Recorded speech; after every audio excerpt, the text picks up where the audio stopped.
When the shouting started inside Windsor, nobody in that private room expected the evening to end with a royal privilege torn away. What began as a tense exchange between Prince George and Camilla's granddaughter, Eliza Lopez, spiraled so quickly that by the time Prince William stepped in, the argument had already crossed a line no one in the family could pretend had not been crossed. And what stunned the room was not only that the confrontation had turned physical. It was that William, standing as both a father and the future king, moved with a cold certainty that left no space for debate. Because in that moment, this stopped being about a clash between two young relatives. It became about loyalty. It became about fear. And most of all, it became about what happens when private anxieties about the monarchy's future begin poisoning the next generation from the inside. Before we go deeper, make sure you subscribe, because this story is not just about one family dispute. It is about the moment a private wound inside the royal circle threatened to expose a much larger fracture. The evening had been designed to feel controlled. Only close family, a limited household presence, and the kind of private royal setting where every smile is measured and every word is noticed. But beneath that calm surface, tension had already been building long before anyone heard raised voices. Prince George, still young but increasingly aware of his role, had been moving through the room with the discipline expected of the future heir's son. Eliza, close enough to royal life to feel its warmth, but never secure enough to trust it completely, was carrying something sharper than irritation. She was carrying fear. And when fear sits quietly too long inside a family already shaped by rank, protocol, and shifting loyalties, it does not disappear. It waits for a spark. That spark came fast. A sharp exchange. A step forward. A voice raised too high. Then another. By the time Catherine turned at the sound, George looked shaken, angry, and humiliated all at once. Eliza stood only a short distance away, visibly emotional, while Camilla moved in with disbelief written across her face. What happened in the next few minutes changed the atmosphere in Windsor completely. Because this was no longer a misunderstanding that could be smoothed over with quiet words and careful distance. William arrived and immediately saw what others in the room already feared. Something had happened between George and Eliza that had gone beyond a family disagreement. The future king did not explode. He did not shout. If anything, that made the moment more chilling. He looked from his son to Eliza, then toward those nearest the scene, and within moments demanded to know exactly what had been said before the confrontation turned physical. That question mattered more than anyone realized.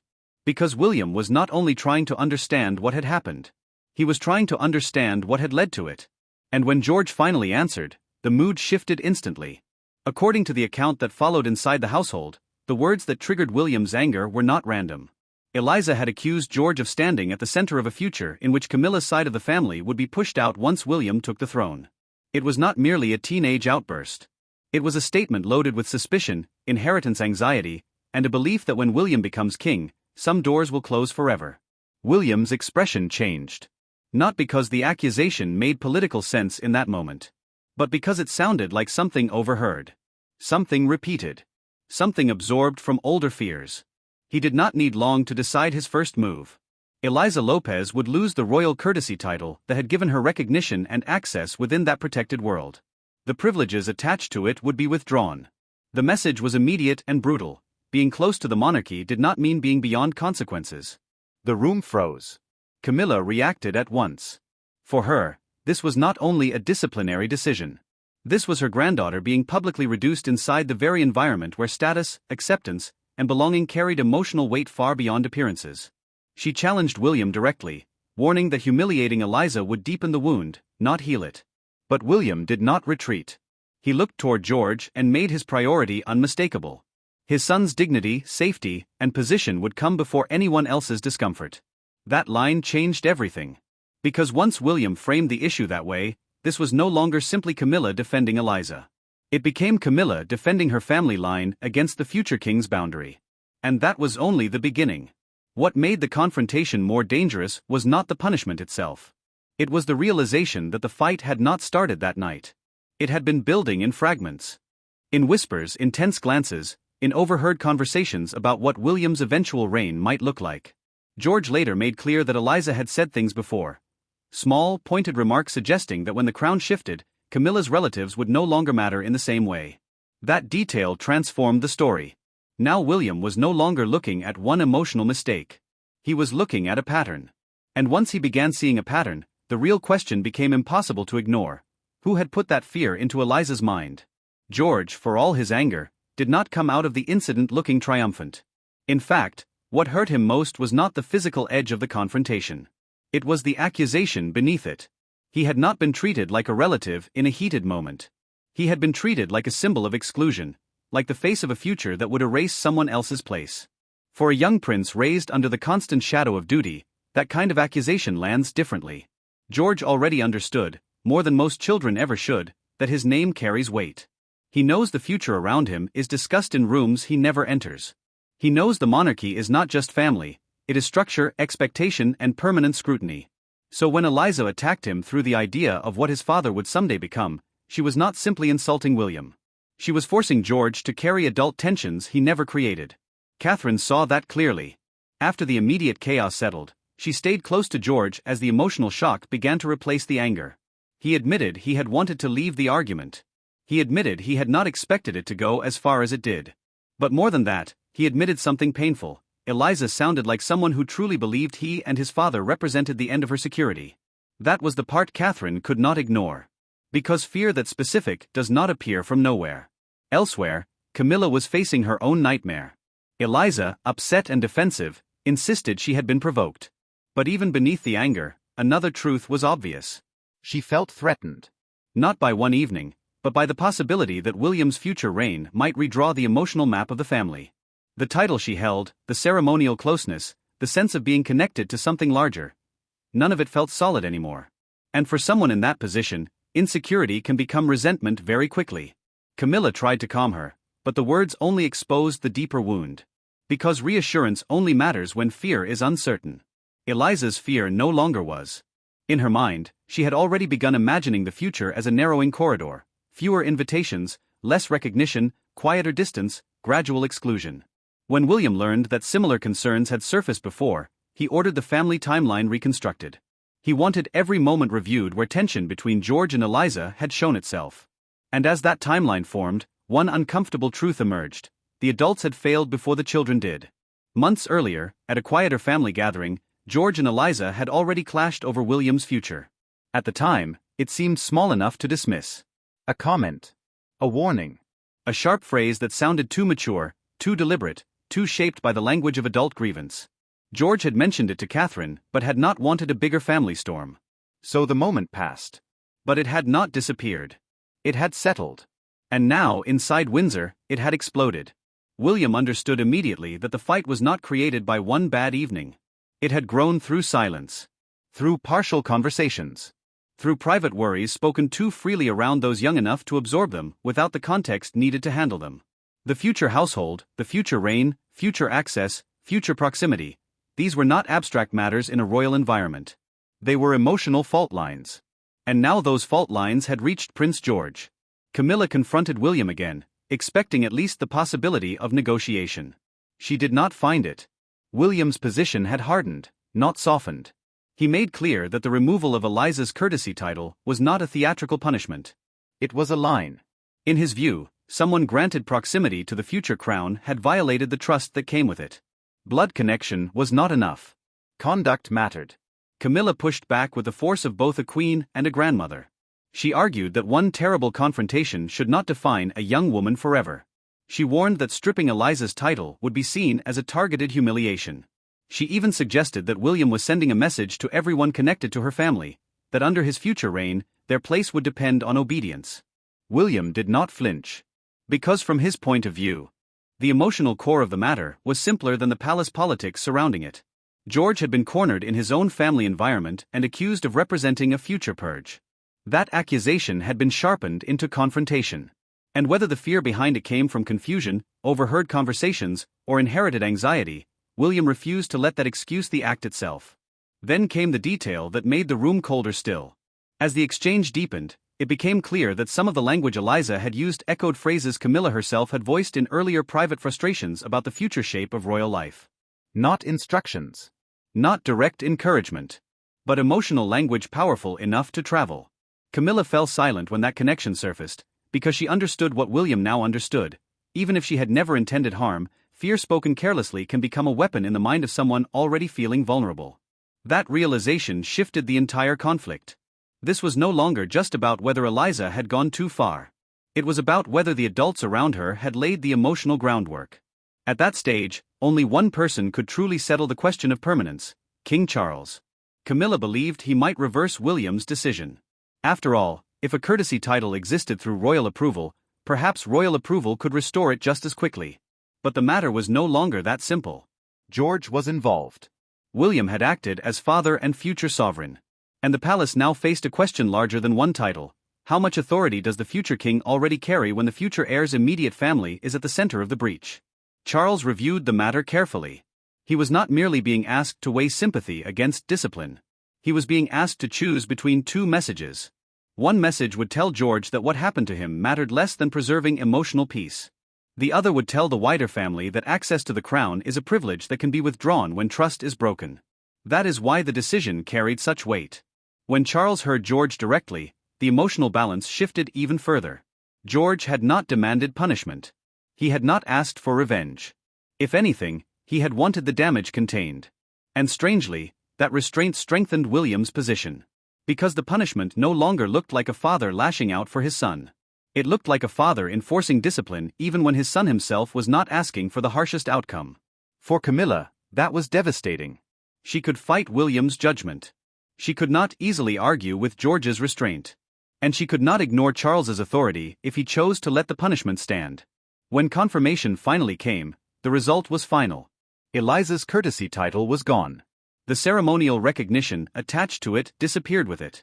Automatic access to certain royal settings would no longer be assumed. What she lost was not merely wording before her name. She lost a sense of secure proximity to a world she had quietly believed would always remain partially open to her.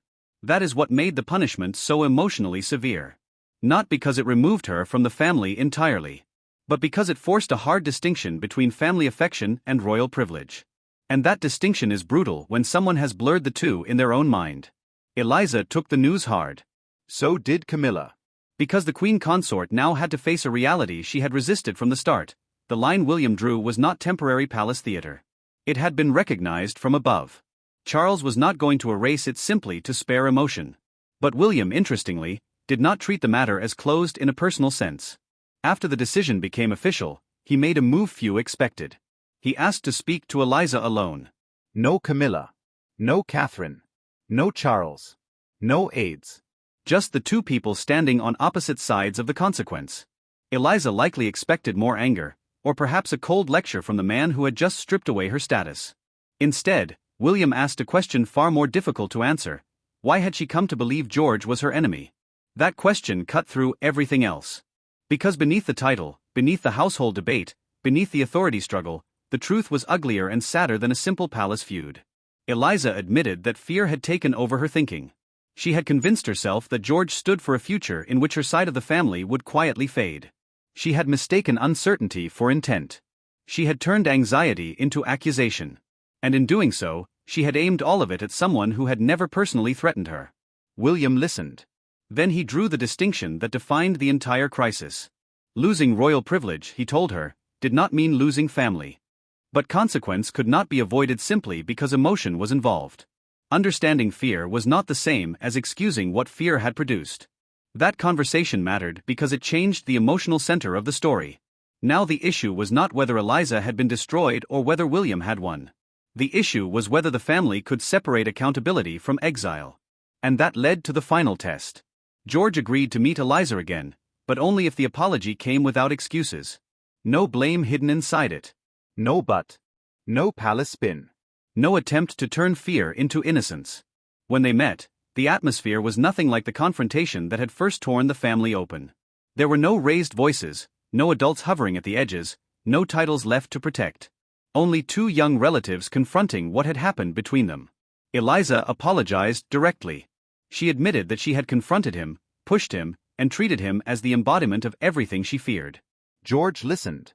Then, in a moment that says more about his character than any title ever could, he accepted the apology and made clear that he had never wanted her erased from the family.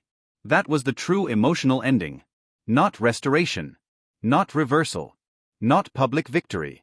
A boundary remained in place, but the relationship itself was not left to die inside it. Camilla, watching from a distance, finally understood the lesson William had been trying to force from the beginning.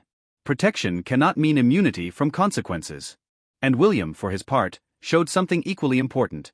Discipline, in his view, was never meant to become permanent emotional banishment. In the end, the title was gone. The line stayed drawn. But the family itself did not completely shatter. And that may be why this story matters far beyond one shocking confrontation in Windsor. Because what happened here was not just a royal punishment. It was a warning about what silence does inside powerful families. When adults speak in half-truths, children fill the gaps with fear.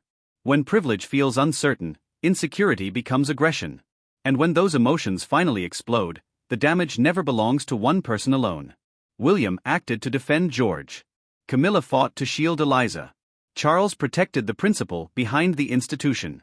And George and Eliza were left carrying a conflict that should never have reached them in the first place. Yet from that damage, one verdict emerged with unmistakable clarity. In the world surrounding the crown, status may open doors. Blood may create connections. But respect, trust, and discipline still have to be earned. Agar tum cheho, ab main isi script ka YouTube voiceover ready version bi bonadita hun jaim. Stronger intro hook. Mid-video subscribe placements.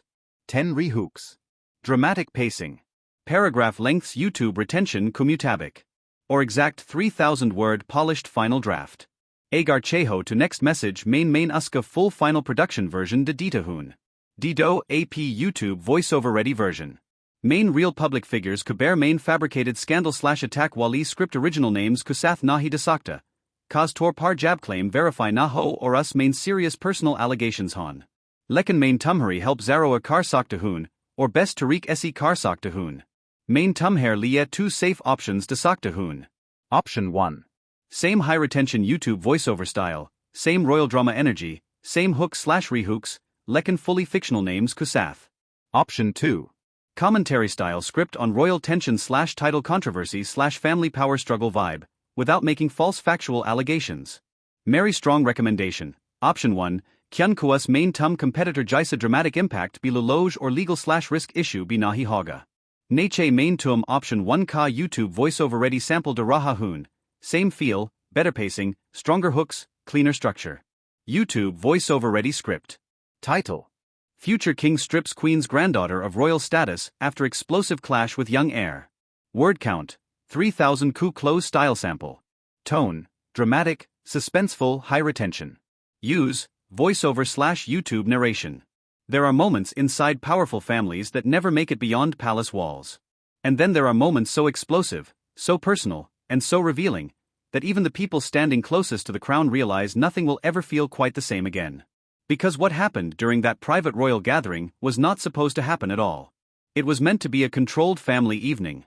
No cameras. No official spectacle. No public scandal. But before the night was over, one confrontation between the future heir's son and the queen's granddaughter would trigger a punishment so severe that even senior insiders were left stunned. And the most shocking part? The future king did not hesitate. He did not ask for time. He did not soften the consequence. And he did not care who felt humiliated by what came next. Because in his eyes, a line had been crossed. And once that line was crossed, the royal courtesy title that had protected the young woman's place inside the family's inner orbit was suddenly no longer untouchable. But this story is not just about one argument. It is about fear. It is about status. It is about what happens when whispers about the future monarchy begin reaching the younger generation, and turning private anxiety into open conflict. And by the time the truth began surfacing, one question overshadowed everything else. Was this really just a family fight? Or had something much deeper been building for months behind closed doors? Before we go further, subscribe to the channel, because stories like this are never just about what happened in one room. They are about what those moments reveal about power, loyalty, and the future of the crown itself.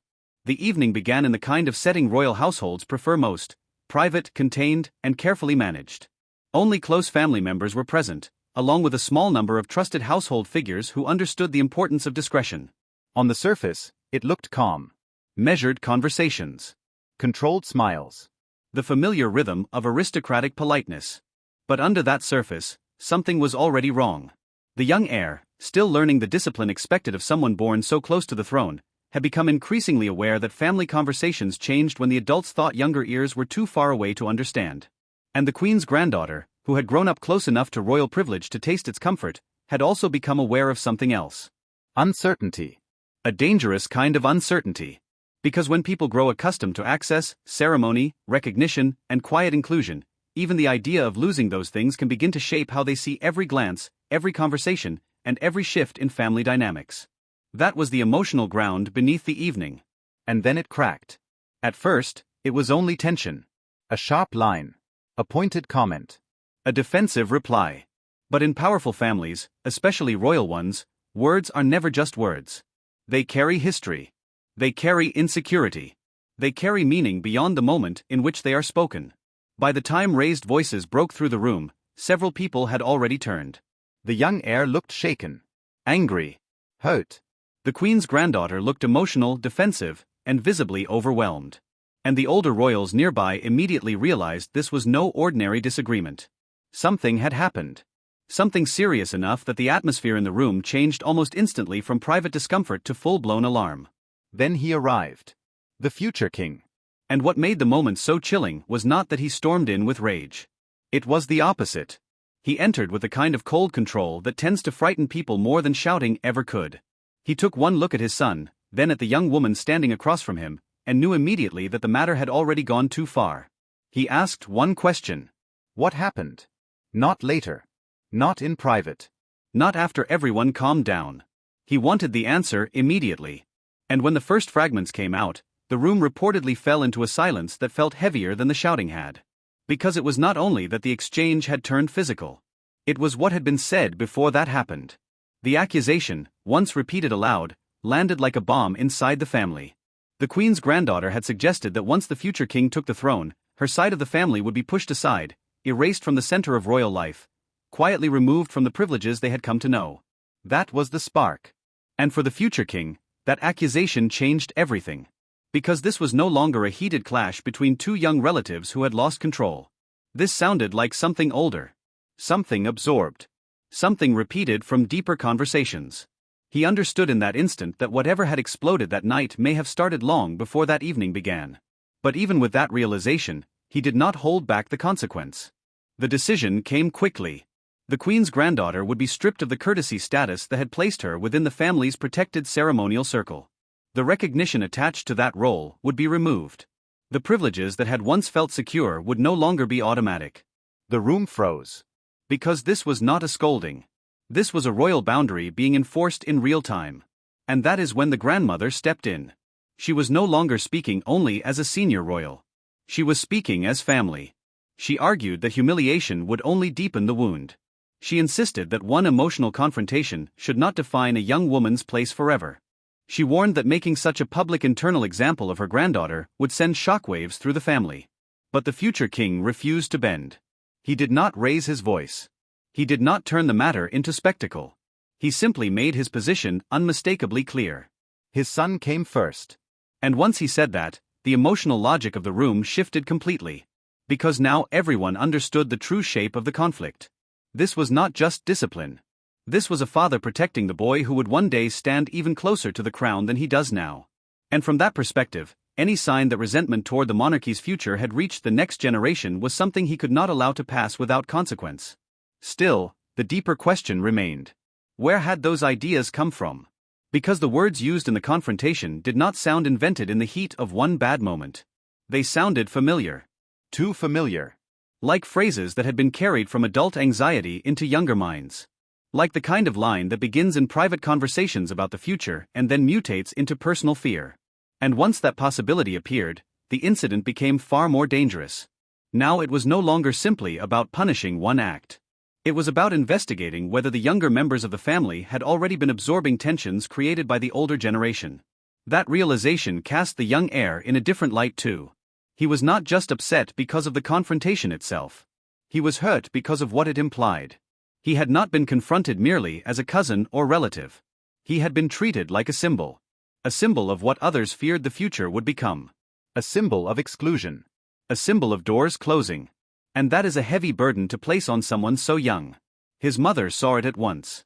Later, when the noise had faded and the immediate chaos gave way to the emotional aftermath, he admitted something that made the situation even more painful. He had not wanted the evening to spiral. He had tried to pull away. But what stayed with him was not just the anger, it was the realization that the girl confronting him seemed to genuinely believe he represented a threat to her future place in the family. That kind of belief does not appear from nowhere. Elsewhere, the Queen's granddaughter was breaking down for reasons that were more complicated than guilt alone. Yes, she was angry. Yes, she was upset at the punishment. But beneath all of that was something even more powerful: fear of losing proximity, recognition, and belonging. To some people, titles look like mere decoration. Inside elite institutions, they are not. They are symbols, Signals. Doors. invisible assurances. Lose one, and suddenly everything you thought was secure begins to feel conditional. That is what made the punishment so devastating. It did not merely take away wording attached to her position. It stripped away the quiet guarantee that she would always remain close enough to the center to matter. And that fear, once it surfaced, exposed the deeper fault line running through the family. Because over previous months, fragments of concern had apparently already been circulating. Questions about future roles. Questions about who would remain close when the crown eventually passed into new hands. Questions about ceremony, access, and the shape of the next royal household. The adults may have viewed those conversations as ordinary planning. But to younger minds, they could sound like warnings. And according to those closest to the fallout, that is exactly what had happened. The future king began looking backward. He wanted earlier encounters reviewed. Private family gatherings. Tense exchanges. Casual remarks that no one had taken seriously at the time. And slowly a troubling pattern emerged. This had not begun at that evening's gathering. Months earlier, there had already been a moment, small enough then to dismiss, when the Queen's granddaughter had made a pointed remark about what would happen when things change. At the time, it sounded like overheard frustration. Something immature. Something emotional. Something not yet dangerous. But after the confrontation, it no longer looked harmless. It looked like the first crack in a wall that had finally given way. That discovery deepened the conflict between the grandmother and the future king. She believed the punishment had gone too far. He believed it had not gone far enough if the lesson was misunderstood. She saw a frightened young woman whose insecurity had exploded. He saw the result of months of unresolved resentment now landing directly on his son. And then came the most uncomfortable realization of all. Some of the language repeated during the confrontation appeared to echo phrases the grandmother herself had used before in moments of private concern about the future. Not as commands. Not as instructions. But as emotionally charged expressions of fear. Enough for a younger person to hear them, internalize them, and reshape them into certainty. That possibility changed the room. Because now the confrontation was no longer just about youthful behavior. It was about emotional inheritance. Adults speak. Children absorb. Fear travels. Then one day it explodes. At that point, the issue moved upward. The sovereign had to decide whether the punishment would stand. This was not just a family dispute anymore. It had become a test of principle. If the title remained removed, the message would be unmistakable: royal privilege exists under expectation, not entitlement. If it were restored too quickly, another message would emerge just as clearly: rank and family pressure can outweigh consequences, even when the future heir's son is involved. And that is why the decision mattered far beyond one young woman's ceremonial status. When the sovereign reviewed the matter, he reportedly focused on one crucial detail: the young heir himself was not demanding destruction. He had not asked for revenge. He had not wanted the family split open forever. He simply wanted the truth acknowledged. That detail mattered. Because it meant the future king's action did not look like blind retaliation. It looked like discipline exercised even in the absence of a personal demand for harsher punishment. In the end, the consequence stood. The title was gone. The attached recognition was gone. Automatic ceremonial closeness was gone. And for the Queen's granddaughter, the emotional shock of that finality was immense. Because for the first time, she had to confront a reality she had long feared but never fully believed: family closeness and royal privilege are not the same thing. One may survive. The other can be taken away. Yet the story did not end there. Because after the official decision, the future king made one move almost no one expected. He asked to see her alone. No grandmother. No sovereign. No household staff. No protective buffer.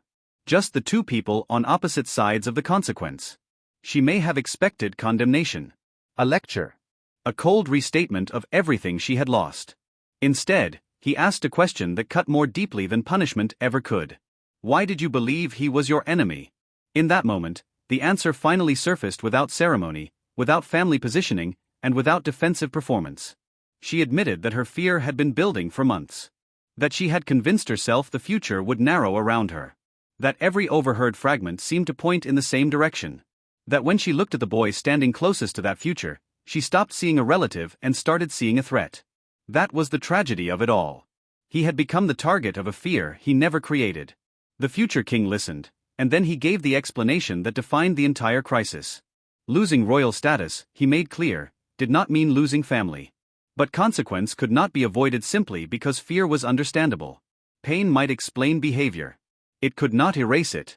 That distinction opened the path to the only ending that still mattered. A direct meeting. No excuses. No palace script. No attempt to rewrite the confrontation as misunderstanding alone. When the two young relatives finally sat down together, everything was quieter than before. No shouting. No older royals circling the moment. No rank left to defend. Only the damage itself. She apologized directly. Not for appearances. Not for strategy. But plainly. She admitted what she had done. She admitted the resentment. She admitted that she had treated him like the embodiment of all her fears. And he, in a moment that revealed more maturity than many adults ever manage, accepted the apology without pretending the damage had never happened. He did not demand her removal from the family. He did not gloat over the punishment. He simply made clear that he had never wanted fear to turn them into enemies. That was the true resolution. Not restoration. Not reversal. Not victory. A boundary stayed in place. But humanity returned to the relationship. The grandmother, watching from a distance, finally understood what the future king had been trying to defend all along. Protection inside a powerful family cannot mean protection from accountability. And the future king, for his part, proved that even firm discipline does not have to become permanent emotional exile. So in the end, the title was stripped. The line was drawn. The lesson was brutal. But the family did not fully break. And maybe that is the real meaning of the entire crisis. Because this was never only about status. It was about what happens when uncertainty is allowed to grow in silence. When adults speak carelessly around younger ears. When fear becomes identity. When privilege feels threatened. When one generation's anxiety spills into the next. Powerful families rarely collapse because of one moment. They fracture when too many small tensions go unspoken, until one explosive night forces everyone to confront what has been building all along. And in this case, the final message could not have been clearer. Titles may elevate people. Access may protect them. Blood may connect them. But inside the world surrounding the crown, respect still has to be earned.